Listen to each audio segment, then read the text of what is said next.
Okay, what is your name? Maria Vandenburg. And can you tell me what your role is at Workfront? I have been at Workfront since October 2018. But prior to Workfront, I actually worked at an agency where we implemented Workfront. So my exposure has been a couple years now. You could have one superpower. Can you tell me what you would choose and why you would choose that? Yeah, I think I would love to have the ability, which is going to sound a little strange, but to instantly raise my mood. I just notice such a difference when I am in a good mood and thinking positively about things. Everything just seems to not only feel better, but flow better and just things align better, as opposed to when I'm not feeling great. So I would really love, like in those moments where I'm not feeling great, to be able to just sort of instantly raise myself above that. If money weren't an issue and you could do anything you wanted, what would you choose to do? So if I had all kinds of money, I think what I would love to do with it is to create some sort of organization that has, like, on a global scale, that has like all types of like retreats or events or music festivals, but it's also tied into not something that's already in existence. It kind of goes hand in hand with like my superpower, right? It's all about like raising like people's like consciousness, raising their like just like positivity, right? So it would be some type of global organization that like sort of has a musical element to it, you know, major musicians, right? But it's tied to sort of helping people be the best versions of themselves that they can be. And so I would love to bring something like that to the world, and help run it. I think that would be really cool. Excellent. What do you like to do outside of work? I really love to, well, I have a lot of interests outside of work, but I think the one that I'm the most passionate about currently is my writing. So I love to write in many different shapes and facets, either through journaling or recording my dreams, or I'm also in the process of writing my first novel that I'm going to try and get published, hopefully this summer, we'll see. But I really, really am passionate about writing. I also really love music, not necessarily as a musician, but listening to it, going to concerts, being around it, I think are two things that I really, really enjoy outside of Workfront. And what's one thing that makes you tick? I think one thing that I often lose sight of when I am caught up in stress is the concept that I'm never alone.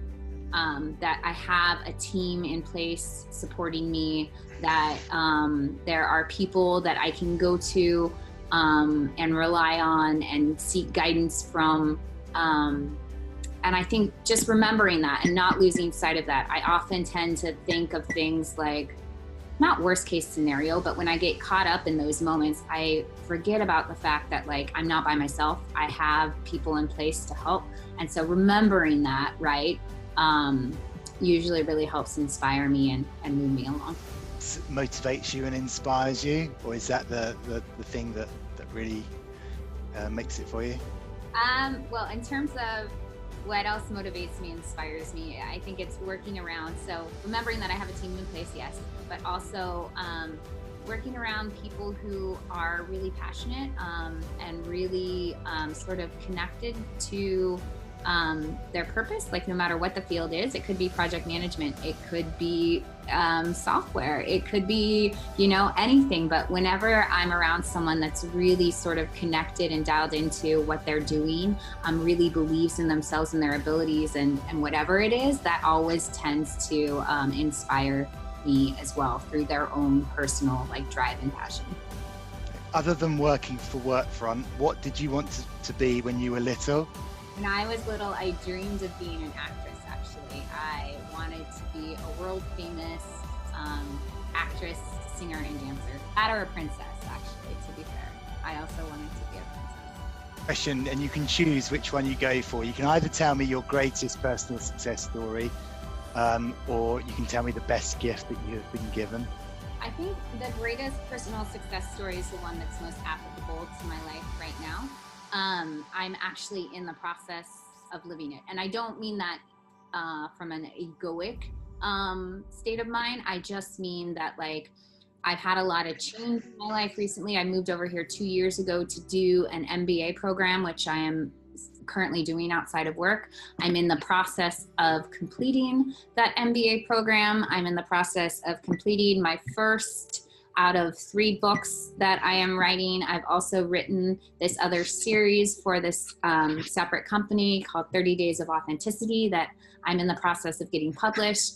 So it's like I'm right in the middle of this personal success story, but I can see sort of how it's, well, not super clearly, but I have some idea of how it's all going to unfold. So it's like I'm in the process of living and breathing through it all in terms of the transition from my life now to the completion of my MBA, as well as sort of the publication and the bringing to the world of 3 sort of different side projects that I'm pretty passionate about.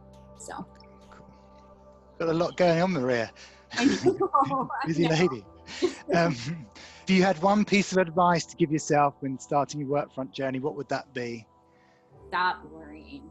I am so guilty of that. I am the type of person that makes mountains out of molehills. I've gotten better. I have gotten a lot better, and I'm aware of the fact that I worry way too much. But it also goes back to what makes me tick. It's calm down, breathe deeply, remember that, like, the world is not going to fall apart because something has come up, right? And also remember that you have a team. Like, you're not doing this on your own. So stop worrying, take a deep breath, and remember that you're supported and you have a team to help you get from where you are right now to where you need to be. To yourself in general about worrying and being part of a team? Yeah, it's a little bit larger for the one piece of advice I would give myself in general, but it's kind of the same. It's hold the vision, trust the process. So that means, like, hold on to what you want. And then when there are moments that come up where, you know, you're worrying or whatever, let that go. Trust that it's a part of it, and hold on to what you want, and know that you'll get there in the end is the advice to me in general. Can people look forward to working with you? I would say that I care. I think that is one of my prominent sort of strengths. I not only care about internally the team and making sure that we're all sort of on the same page and aligned, but also that, like, everyone feels seen, heard, valued. So I not only care about that, but I also care about the client. And I care about making sure it's the same thing, that the client feels seen, heard, and valued. So ultimately, like, the success of the project is very important to me. But it comes from a place of really genuinely caring for every single person that's involved in the project. Great. Good answers. We're done. That's a wrap. Thank you very much.